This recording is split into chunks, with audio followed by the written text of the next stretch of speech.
We all need to do deep dives on the players on the back end of a roster. What's the upside? How likely are they to hit it? Can they be a contributor on our fantasy team? Are they talented? Are they in a great situation?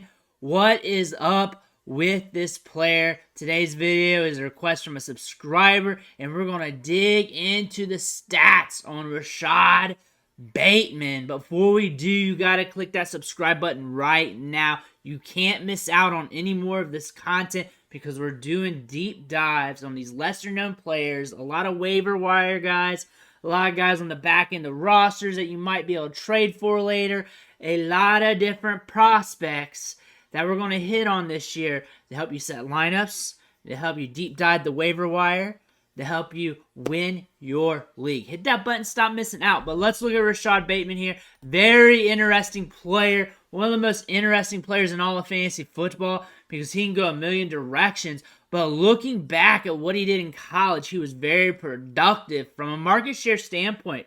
Top tier production there at age 18. He broke out with Tyler Johnson there. Remember, Tyler Johnson was one of the best wide receivers in college football as well, balling out, good ball skills. Didn't cut it at the NFL level, but Rashod Bateman's still doing some things, still looking like he could bounce back after these injuries, but blew up during his freshman year at age 18 at Minnesota, and then his sophomore season, it really all came together. Really had a great year. And then 2020, when he was 20 years old, barely played, barely had anything there, but that was 2020. That was a weird year. Then we came out to the draft. We're looking at a wide receiver who had top-tier production from a market share standpoint.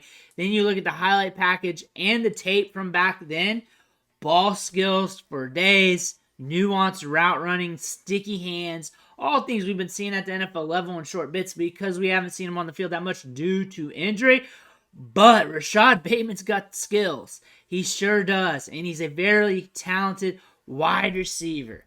Going back to the stats there at Minnesota, 1,200 yards in 2019, his second year, sophomore season at age 19. Really blew the doors off and broke out at age 18 in 2018.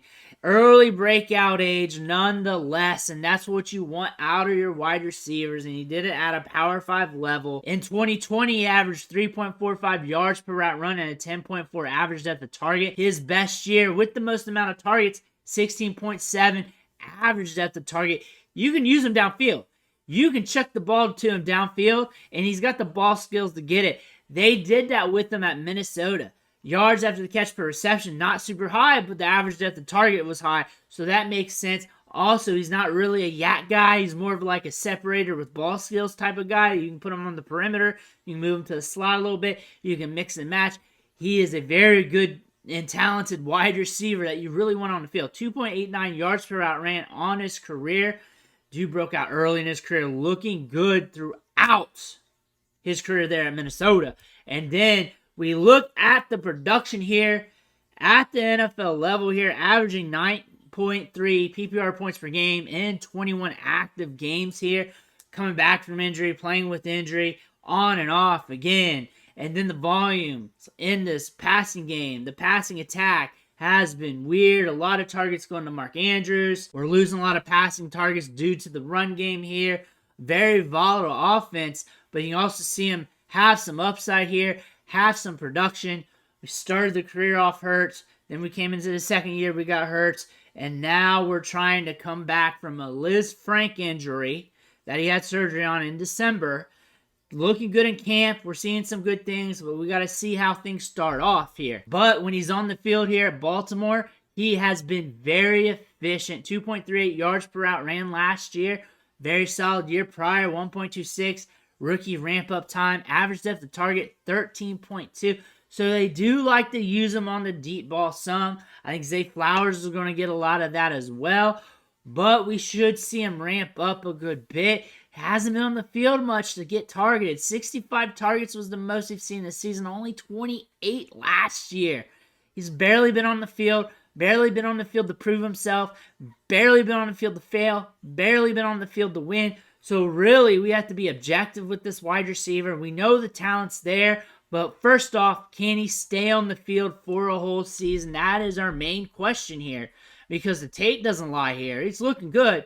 He's looking damn good. But can he stay on the field? Now we're looking at the splits here with Rashod Bateman and Lamar Jackson. When he's playing with Lamar Jackson, he's averaging 9.38 PPR points per game, 7.4 when he's not with them. The thing about this is there's a lot of ramp up from injury. There's a lot of targets going to the tight end.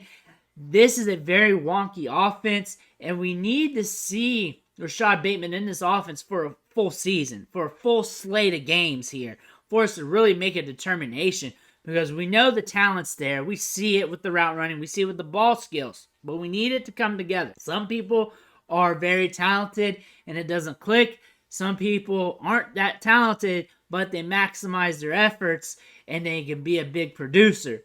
We need to see what's up with Rashod Bateman here, see what he can do with the Ravens, and maybe he pops off with a different team down the road in another year. But right now, we have to see what's going to happen here with him being healthy for a full set of games. And Mark Andrews, we've been talking about the tight end. He can get up to 50% target share in some games. A lot of games, he's like 20 to 50% share of the targets. When you got a tight end like that getting so many targets funneled to him, there's not much more to go out to the wide receivers, to the running backs. You also got a running quarterback here. That takes away some of the targets there. That is not a great thing for the wide receivers. The one thing you can put your hat on with Bateman is A-Dot. They can allow him to get downfield and toss it to him, but Zay Flowers is going to do that too. He might be off and on in some games, even if he's playing well. That's one thing to talk about.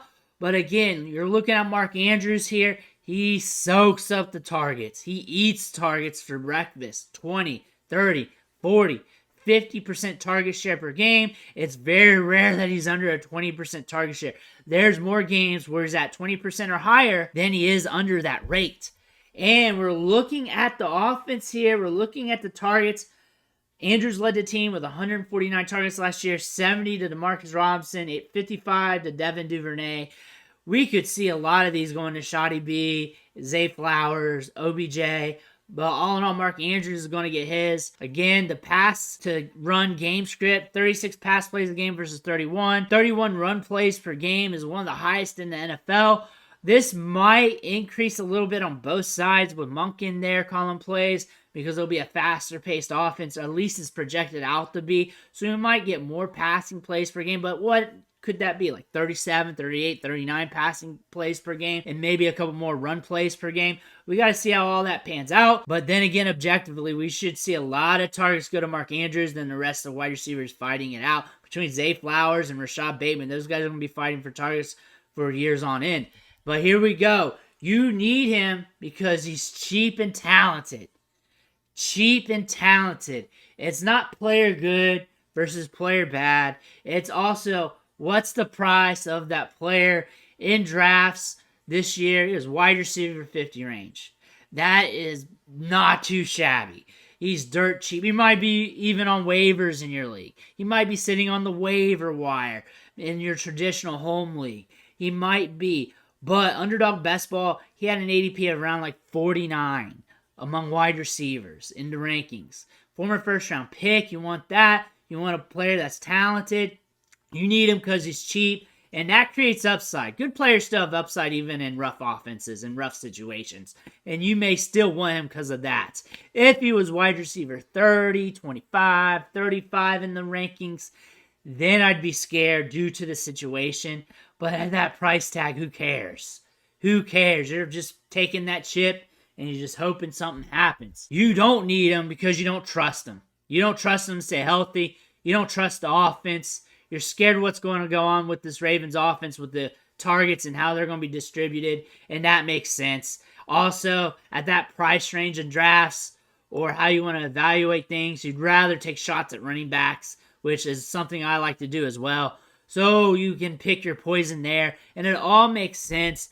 But again, he's a very talented player, and maybe he needs to get into a new situation years down the road after his rookie contract to see if he can tap into his upside, get into a better situation, get better targets, more volume of targets going his way.